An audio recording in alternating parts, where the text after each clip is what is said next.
আজ আগরতলা স্বামী বিবেকানন্দ ময়দান থেকে চাকমা স্টুডেন্ট অ্যাসোসিয়েশনের পক্ষ থেকে বিক্ষোভ কর্মসূচি হাতে নিয়েছে।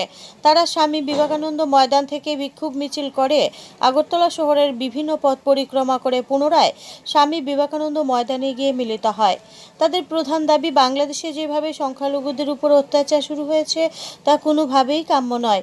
বাংলাদেশের পাহাড়ি অঞ্চলে প্রচুর সংখ্যালঘু চাকমা এবং ত্রিপুরী বসবাস করে। গত দুদিন যাবৎ বাংলাদেশের সেনাবাহিনীর বন্দুকের গুলিতে ৬৭ জন সংখ্যালঘু প্রাণ হারিয়েছে। হাজার হাজার মানুষ গৃহহীন, বাড়িঘরে অগ্নিসংযোগও করা হয়েছে। সেই ক্ষতিগ্রস্ত এলাকাগুলি ভারতের অধীনে আনতে হবে, তাদের নিরাপত্তা দিতে হবে। এই সকল দাবি নিয়ে আজ আগরতলা রাজপথ কাঁপিয়েছে চাকমা স্টুডেন্ট অ্যাসোসিয়েশন। গত 19 তারিখ 20 তারিখ যে বাংলাদেশের চট্টগ্রামে, পার্বত্য চট্টগ্রামে যে এখানে বাংলাদেশের আর্মি আর বাংলাদেশের যে মুসলিম আছে তাদের সবাই মিলে আমাদের হিন্দু আর বুদ্ধিস্টের উপরে বিনা কারণে তাদের উপরে অত্যাচার শুরু করলো।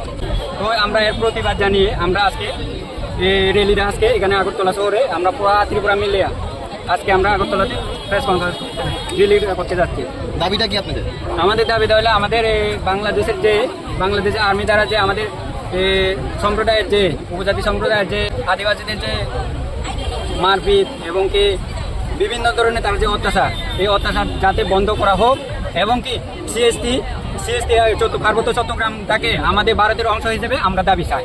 Bureau report, voice 24.in।